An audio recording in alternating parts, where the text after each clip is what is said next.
എല്ലാവർക്കും നമസ്കാരം. ഇന്ന് നമ്മൾ ചർച്ച ചെയ്യാൻ പോകുന്നത് ഇന്ന് പത്രമാധ്യമങ്ങളിലും പാർലമെൻറ്റിലൊക്കെ ഏറെ ചർച്ച ചെയ്യപ്പെടുന്ന ഈ ഡീലിമിറ്റേഷൻ ബില്ലുമായി ബന്ധപ്പെട്ടുള്ളതാണ്. എന്താണ് ഈ മണ്ഡല പുനർനിർണയ ഭേദഗതി, അതുമായി ബന്ധപ്പെട്ടുള്ള നിയമ ഭേദഗതി ബില്ല്, അതേപോലെ തന്നെ ഇതിന് വനിതാ സംവരണവുമായി എന്താണ് ബന്ധം, ഇതിനെ സംബന്ധിച്ചുള്ള ചർച്ചകൾ ഏറെ നടക്കുന്നുണ്ട്. ആ കാര്യത്തെക്കുറിച്ചാണ് നമ്മൾ ഇന്ന് നോക്കാൻ പോകുന്നത്. ആദ്യമായിട്ട് 1976 വരെ 10 വർഷം കൂടുമ്പോൾ ഇന്ത്യയിലെ നിയമനിർമ്മാണ സഭകളുടെ എണ്ണത്തിൽ മാറ്റം കൊണ്ടുവന്നിരുന്നു. അത് അതത് കാലത്തെ ഓരോ 10 വർഷം കൂടുമ്പോഴുള്ള സെൻസസ് ഡാറ്റയുടെ അടിസ്ഥാനത്തിലായിരുന്നു. 76 ഈ ഒരു രീതിക്ക് ഒരു ഫ്രീസ് ഉണ്ടാകുന്നത്. അത് ഫ്രീസ് ചെയ്യപ്പെടുന്നത് 76 76 ഇന്ദിരാഗാന്ധി അടിയന്തരാവസ്ഥ സമയത്ത് അവർ ഫാമിലി പ്ലാനിങ്ങൊക്കെ, കുടുംബാസൂത്രണമൊക്കെ, അതായത് പോപ്പുലേഷൻ കൺട്രോളിനുള്ള ശ്രമങ്ങളൊക്കെ വളരെ ശക്തമായി നടത്തിയിരുന്ന കാലഘട്ടമാണ്. അപ്പോൾ ആ സമയത്ത് 76 ഒരു ഫ്രീസ് കൊണ്ടുവരുന്നു.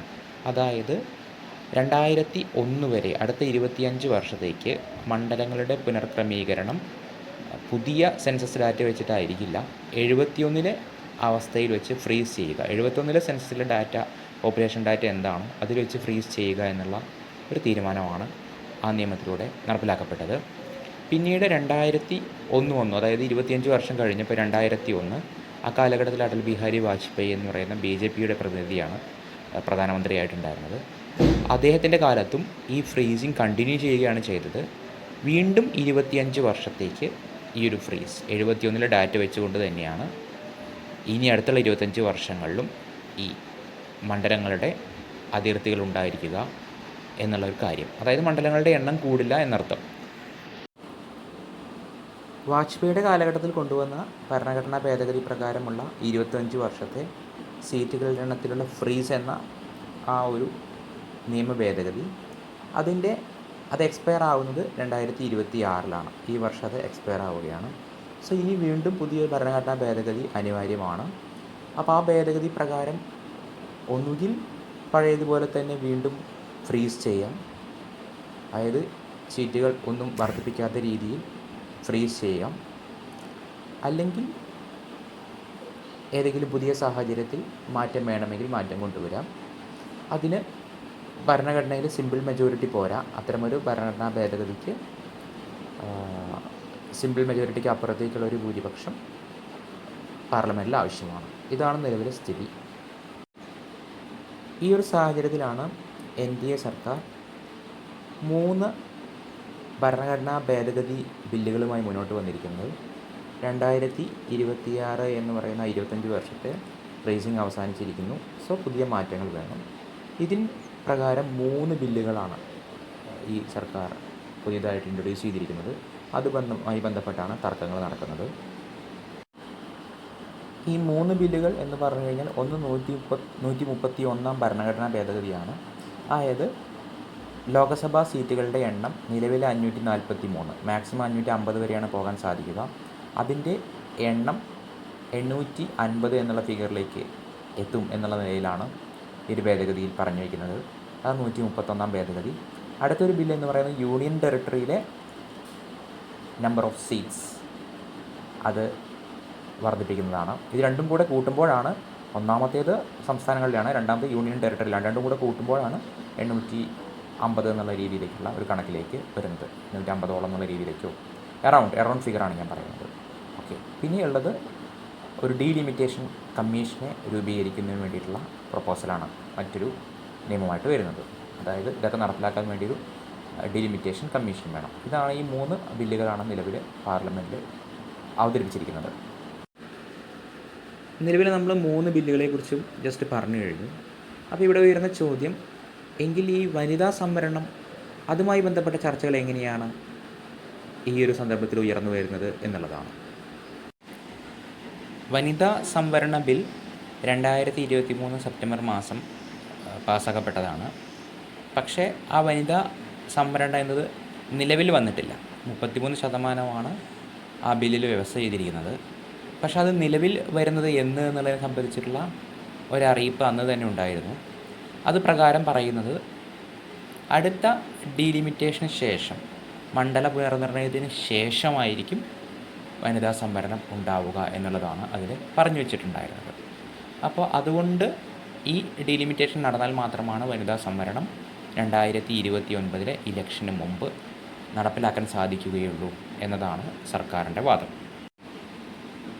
ഇനി നമ്മൾ നോക്കാൻ പോകുന്നത് എന്തൊക്കെയാണ് ഈ ബില്ലിനെതിരായിട്ടുള്ള, ഈ 3 ബില്ലുകൾക്കെതിരായിട്ടുള്ള അല്ലെങ്കിൽ ഈ ഭരണഘടനാ ഭേദഗതി ശ്രമത്തിനെതിരായിട്ടുള്ള വിമർശനങ്ങൾ എന്തൊക്കെയാണ് എന്നാണ് നമ്മൾ നോക്കുന്നത്. ആദ്യമായിട്ടുള്ള പ്രധാനപ്പെട്ട ഒരു വിമർശനം, എന്തിനാണ് ഡീലിമിറ്റേഷനും വനിതാ സംവരണവും കൂട്ടിക്കുഴയ്ക്കുന്നത് എന്നുള്ള ഒരു വിമർശനമാണ് ഉന്നയിക്കുന്നത്. വനിതാ സംവരണം നിലവിൽ 543 മണ്ഡലങ്ങൾ എന്നുള്ള കണക്കിൽ തന്നെ വേണമെങ്കിൽ നടപ്പിലാക്കാവുന്നതാണ്. പക്ഷേ എന്തുകൊണ്ടത് നീട്ടിവെച്ചു, എന്തിനാണ് അതിനെ ഡീലിമിറ്റേഷനുമായി ബന്ധിപ്പിക്കുന്നത്, അതിന് ആവശ്യമില്ല, അല്ലാതെ തന്നെ നടപ്പിലാക്കാമല്ലോ എന്നുള്ളതാണ് ഒരു വിമർശനമായിട്ട് പലരും ഉന്നയിക്കുന്നത്. അടുത്തൊരു പ്രധാനപ്പെട്ട വിമർശനമാണ് ഈ സീറ്റുകളുണ്ടാവുന്ന വർധനവ് എങ്ങനെയാണ് ഫെഡറൽ സ്ട്രക്ചറിനെ ബാധിക്കുന്നത് എന്നുള്ളതാണ്. അതായത് പലരും പറയുന്നൊരു കാര്യം, അല്ലെങ്കിൽ നിലവിൽ ഹിന്ദു പത്രത്തിൻ്റെ കണക്കൊക്കെ വന്നിട്ടുണ്ട് ഈ സീറ്റുകളുടെ പ്രൊജക്ഷൻ സംബന്ധിച്ചിട്ടുള്ളത്. അതായത് 2011 സെൻസസ് കണക്ക് വെച്ചുകൊണ്ടാണ് പുതിയ ഡിലിമിറ്റേഷൻ വരിക എന്നുള്ളതാണ് പറയുന്നത്. അത് പ്രകാരം 850 സീറ്റുകളായി വർദ്ധിക്കും. അപ്പോൾ ഈ സീറ്റുകളായി വർദ്ധിക്കുമ്പോൾ ദക്ഷിണേന്ത്യൻ സംസ്ഥാനങ്ങളുടെ പ്രാതിനിധ്യം വളരെ കുറവാവുകയും പാർലമെൻറ്റിൽ ഉത്തരേന്ത്യൻ സംസ്ഥാനങ്ങളുടെ പ്രാതിനിധ്യം വളരെ കൂടുതലാവുകയും ചെയ്യും എന്നുള്ളതാണ് വിമർശനമായിട്ട് ഉന്നയിക്കുന്നത്. ഉദാഹരണത്തിന് ഉത്തർപ്രദേശ്, ബീഹാർ പോലുള്ള സംസ്ഥാനങ്ങൾ, നിലവിൽ ഉത്തർപ്രദേശിൽ 80 സീറ്റുകളുണ്ട്. അപ്പോൾ ഈ സീറ്റ് എന്ന് പറയുന്നത് ഏകദേശം അതിൻ്റെ ഇരട്ടിയോളം വർദ്ധിക്കും എന്നുള്ളതാണ്. അപ്പോൾ 80 സീറ്റുള്ള ഓൾറെഡി ഉള്ള സംസ്ഥാനത്തിന് ഇരട്ടി കൂടെ വർദ്ധിക്കുന്നതോട് കൂടിയിട്ട് അത് വലിയൊരു പ്രൊപ്പോർഷൻ ആവും എന്നുള്ളതാണ് പറയപ്പെടുന്ന വിമർശനം. അതേസമയം ഇത് ദക്ഷിണേന്ത്യൻ സംസ്ഥാനങ്ങളുടെ അബ്സല്യൂട്ട് നമ്പറിലുള്ള വർധനവ് എന്ന് പറയുന്നത് നോക്കുമ്പോൾ അത് കുറവായിട്ടാണ് അനുഭവപ്പെടുന്നത്. സോ ലോക്സഭയിലെ ദക്ഷിണേന്ത്യൻ സംസ്ഥാനങ്ങളുടെ പ്രാതിനിധ്യം കുറവായിരിക്കും എന്നുള്ളതാണ്. ഇതിനെ സംബന്ധിച്ച് പലരും പല ഡാറ്റയും പറഞ്ഞിട്ടുണ്ട്. മറ്റൊരു വിമർശനം എന്ന് പറയുന്നത് ജനസംഖ്യാ നിയന്ത്രണം നടപ്പിൽ വരുത്തിയ സംസ്ഥാനങ്ങൾക്ക് ഒരു ശിക്ഷയും, അതുപോലെ തന്നെ ജനസംഖ്യാ നിയന്ത്രണം ഫലപ്രാപ്തിയിലെത്താൻ എത്തിക്കാൻ സാധിക്കാത്ത സംസ്ഥാനങ്ങൾക്ക് ഒരു ഗുണവുമാണ് ഈ ബില്ലിലൂടെ ഉണ്ടാകുന്നത് എന്നുള്ളതാണ്. അപ്പോൾ പോസിറ്റീവായിട്ടുള്ള നടപടി സ്വീകരിച്ച സംസ്ഥാനങ്ങൾക്ക് നഷ്ടമുണ്ടാകുന്ന ഒരു സംഗതി ഉണ്ടാകരുത് എന്നത് കണ്ടുകൊണ്ടാണ് 71 സെൻസസ് പോപ്പുലേഷനിൽ വെച്ചുകൊണ്ട് ലോക്സഭാ സീറ്റുകളുടെ എണ്ണം ഫ്രീസ് ചെയ്തിരിക്കുന്നത്. അതിന് വരുത്തുന്ന മാറ്റം എന്ന് പറയുന്നത് ജനസംഖ്യ കുറയ്ക്കാൻ ശ്രമിച്ച സംസ്ഥാനങ്ങൾക്കുള്ളൊരു ശിക്ഷയാണ് എന്നൊരു വിമർശനമാണ് പലരും ഉന്നയിക്കുന്നത്. മറ്റൊരു വിമർശനം രാജ്യസഭയുടെ പ്രാധാന്യം കുറയുന്നു എന്നുള്ളതാണ്. നിലവിൽ തന്നെ ലോകസഭയുടെ ഏകദേശം പകുതി അംഗങ്ങൾ മാത്രമാണ് രാജ്യസഭയിലുള്ളത്. പുതിയ ഭേദഗതി വരുന്നതോട് കൂടിയിട്ട് ലോക്സഭാ അംഗങ്ങളുടെ എണ്ണം 850 ആവുകയും രാജ്യസഭാ അംഗങ്ങളുടെ എണ്ണം പഴയ 250 ആ റേഞ്ചിലുള്ള കണക്കിൽ നിൽക്കുകയും ചെയ്യുമ്പോൾ അത് രാജ്യസഭയുടെ ഒരു പ്രാധാന്യത്തെ കുറയ്ക്കുന്നു എന്നൊരു വിമർശനം പലരും ഉന്നയിച്ചിട്ടുണ്ട്. മറ്റൊരു വിമർശനമായിട്ട് ഉന്നയിക്കുന്നത് ഇതിൻ്റെ ഒരു ഇഫക്റ്റ് എന്തായിരിക്കും എന്നുള്ളതാണ്.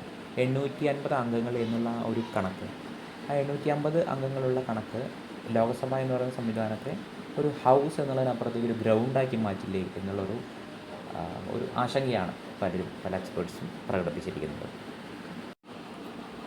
മറ്റൊരു വിമർശനം ഇതുണ്ടാക്കുന്ന സാമ്പത്തിക ബാധ്യതയാണ്.